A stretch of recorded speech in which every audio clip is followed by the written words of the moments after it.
In North Korea, people are supposedly forced to choose from 28 government-approved hairstyles. At least, that is what the internet says. But no written North Korean law confirming that claim has ever been found. This, however, is written into an actual law. Imagine a teenage girl in North Korea typing a simple message, "Oppa, where are you?" In South Korea, oppa is a common word used by women for an older boyfriend or a close older man. It is an ordinary word in an ordinary message. But a North Korean law passed in 2023 prescribes at least 6 years of forced labor for speaking, writing, or sending messages in this kind of South Korean style. In cases the state considers serious, the punishment can escalate to life imprisonment or even death. The internet was staring at North Koreans' hair. Meanwhile, North Korea's newer laws were watching how people typed a text message.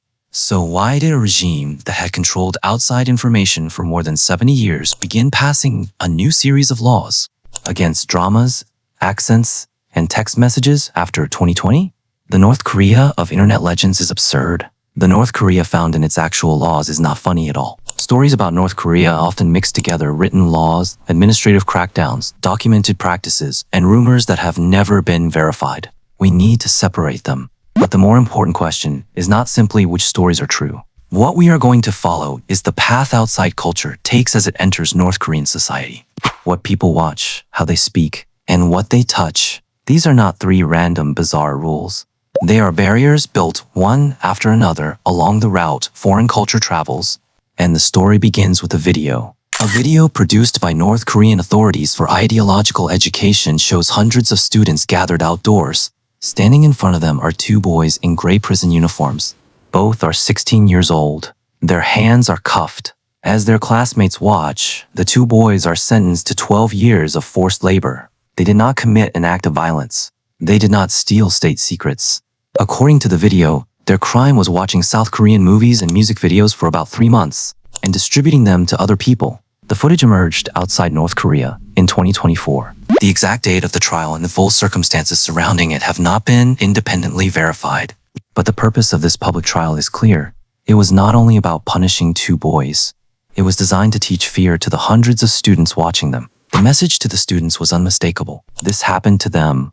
You could be next. Behind this scene was a law enacted in 2020, the law on rejecting reactionary thought and culture. Under the publicly available amended text, watching, listening to, or possessing South Korean movies, dramas, songs, or books can bring 5 to 10 years of forced labor. If the offense is judged to be serious, the sentence can exceed 10 years. Importing or distributing South Korean videos and publications can bring life imprisonment. Some of the most serious offenses can carry the death penalty. North Korea does not treat foreign entertainment as ordinary illegal media. It treats it as a political threat entering the system from within. But why would a television drama threaten the state? A drama does not tell people to overthrow the government. It does not call for revolution. It simply shows people living ordinary lives somewhere else. Streets still lit after dark. Stores filled with products. Children arguing with their parents. Workers quitting their jobs. People falling in love, traveling, failing, and starting again without asking the government for permission. From the regime's perspective, the most dangerous message in a drama is not an openly political line. It is the simple fact that people somewhere else live in a completely different way. But culture did not remain trapped inside the screen. People did not simply watch the dramas. They began copying the accents, expressions, and habits they heard.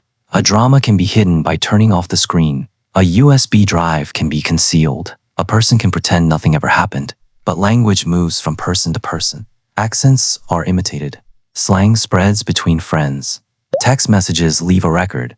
In 2023, North Korea passed a new law aimed at the moment foreign culture becomes everyday language. Return to the message from the beginning. Oppa, where are you? The problem is not the single word oppa. The Pyongyang Cultural Language Protection Act targets an entire South Korean style of speaking. Speaking in a South Korean style. Imitating a South Korean accent, writing with South Korean grammar or spelling, using South Korean expressions in text messages or emails, creating South Korean style nicknames or usernames, even using foreign words that have not been approved by the state. The law does not criminalize one word. It criminalizes an entire way of speaking and the cultural identity carried inside it. The sentence of 6 years or more mentioned earlier comes from Article 58 of this law. It prescribes at least 6 years of forced labor for speaking, writing, texting, or emailing in what the law calls puppet language. Serious cases can bring life imprisonment or death. Teaching this way of speaking to someone else or distributing material that contains it carries a minimum sentence of 10 years. The moment the regime fears most is not when someone watches a South Korean drama. It is when that person begins to sound like the drama. At that point, foreign culture is no longer a hidden video file. It has become part of everyday language.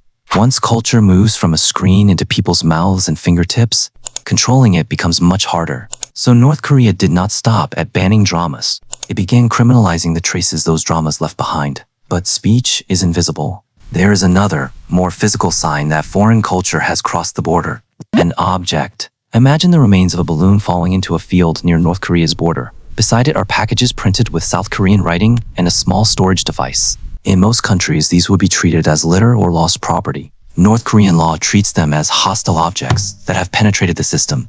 In 2023, North Korea passed a separate law targeting objects arriving from what it defines as enemy territory. These objects do not have to be weapons. They can include goods marked with South Korean brands, images, or writing. South Korean currency. Items delivered from outside the country.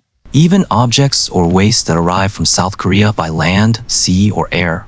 Secretly storing or passing these items to another person can bring years of forced labor. Serious cases can carry the death penalty. What the regime fears is not the object itself. It is the information the object carries. A brand printed on a package.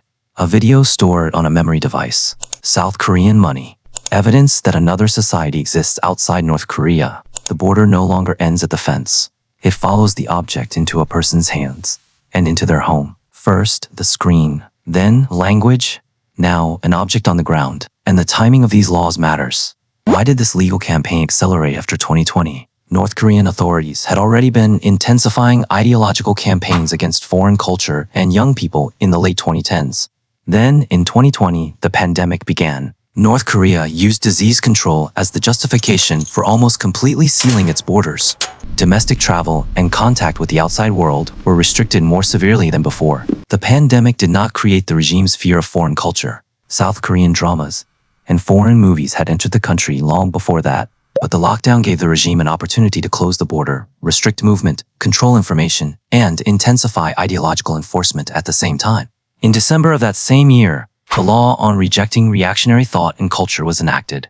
The Youth Education Guarantee Act followed in 2021. Then, in 2023, came the Pyongyang Cultural Language Protection Act and the law targeting objects from enemy territory. After physically sealing the border, North Korea began closing the routes culture traveled through society. The screen, language, objects, but laws do not enforce themselves. Someone has to open the phone. Someone has to search the bag. Someone has to enter the home. North Korea has a special enforcement unit known as Group 109, tasked with hunting down foreign media and storage devices. According to testimonies from people who escaped the country, its officers have searched bags and phones in public and entered homes to inspect computers, televisions, and storage devices. But surveillance is not limited to a special enforcement unit. The Pyongyang Cultural Language Protection Act gives institutions and schools responsibility for monitoring the language of workers and students. Citizens are told to report people who use South Korean-style speech. Parents are required to monitor what their children watch and how they use their phones and computers. Parents can be fined if authorities decide they failed to stop their children from using South Korean expressions. The law also calls for parents to be publicly criticized at workplace or neighborhood meetings. The state does not need a police officer inside every home. If parents can be punished for failing to control their children, the parents become part of the police system. Schools monitor students. Workplaces monitor employees. Neighborhood leaders monitor families. Parents monitor their children. And citizens are pressured to report one another. A public trial is not only a place where a defendant is sentenced. It is a stage on which fear is taught to an audience. That is why hundreds of students were placed in front of the two 16-year-old boys, and a separate case was reported in 2026. According to a March 2026 report citing a source inside Pyongyang, an adult man received a sentence of 12 years and 4 months at a public trial for repeatedly watching South Korean videos and listening to South Korean music.